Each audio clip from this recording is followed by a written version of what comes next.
Bonjour, je me présente Michaela Vitalis, je suis ingénieure d'études en psychométrie et traitement des données dans le cadre du programme aidé. Je travaille en collaboration avec Nicolas Rochat, Laurent Lima et Pascal Brissot. J'exerce au laboratoire de recherche sur les apprentissages en contexte à l'université Grenoble-Alpes. Mes travaux contribuent à l'un des objectifs principaux de ID, constituer et partager un ensemble d'outils méthodologiques et d'instruments de mesure. Mon équipe et moi-même avons rédigé des fiches méthodologiques sur différentes échelles. Ces échelles ont été mises à disposition sur le site de ID. Pour chaque échelle est mise à disposition plusieurs fiches dont l'une rapporte une synthèse du protocole et des résultats des analyses statistiques et psychométriques réalisées. C'est dans la continuité de ces travaux que je vous propose maintenant une série de capsules vidéo. Ces capsules vidéo ont pour objectif de vous expliquer ce qu'est la psychométrie de manière globale et de vous proposer un exemple de protocole que l'on pourrait suivre lors d'une étude de validation d'échelle. Ces capsules sont loin d'être exhaustives, néanmoins elles vous permettront de comprendre la terminologie en psychométrie et tout cela illustré d'un exemple de protocole d'analyse. Une fois toutes les capsules visionnées, vous devriez être capable de lire et comprendre un article scientifique en psychométrie ou un compte-rendu en psychométrie. Dans cette première capsule, vous l'aurez compris, je présente le projet. Puis, dans une seconde capsule, je vous proposerai une définition de la psychométrie. Je vous présenterai aussi les objectifs principaux de la psychométrie.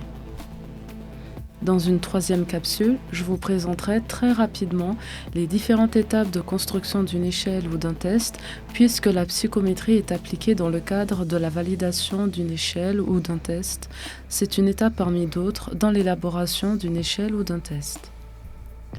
Dans une quatrième capsule, je vous présenterai de manière comparative les deux principales théories en psychométrie, la théorie classique des tests et la théorie de réponse à l'item. Je reviendrai de manière bien plus précise sur chacune de ces deux théories dans les deux capsules suivantes. Dans une septième capsule, je vous présenterai ce qu'est la mesure de l'invariance, ses différents types et la manière dont nous interprétons les résultats de cette mesure. Une fois cette partie théorique achevée, je poursuivrai cette série de capsules par l'illustration d'un protocole qui pourrait être mené lors d'une étude en psychométrie, et ce en 3 parties. Dans la 8e capsule, je vous présenterai donc le protocole des analyses statistiques descriptives qui peut être mené au préalable des analyses psychométriques. Dans la 9e capsule, je vous présenterai le protocole des analyses psychométriques en théorie classique des tests qui pourrait être mené lors d'une étude de validation d'échelle. Et dans la 10e capsule vidéo, je poursuivrai avec l'exemple de 2 protocoles d'analyse psychométrique en théorie de réponse à l'item qui pourraient être appliqués selon le type de données récoltées pour la validation de l'outil, c'est-à-dire de l'échelle ou du test élaboré. Je tiens tout de même à souligner le fait que ces capsules sont loin d'être exhaustives.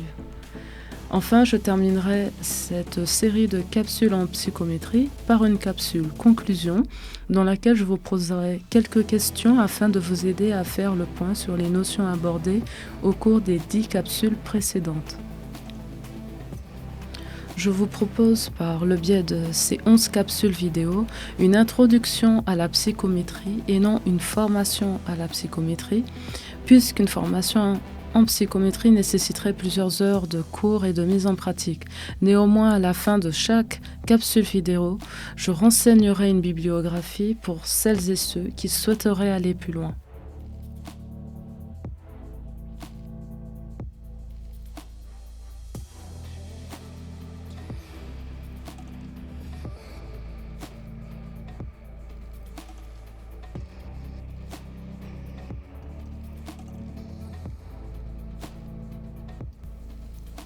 Je vous remercie de votre attention et à bientôt dans d'autres capsules.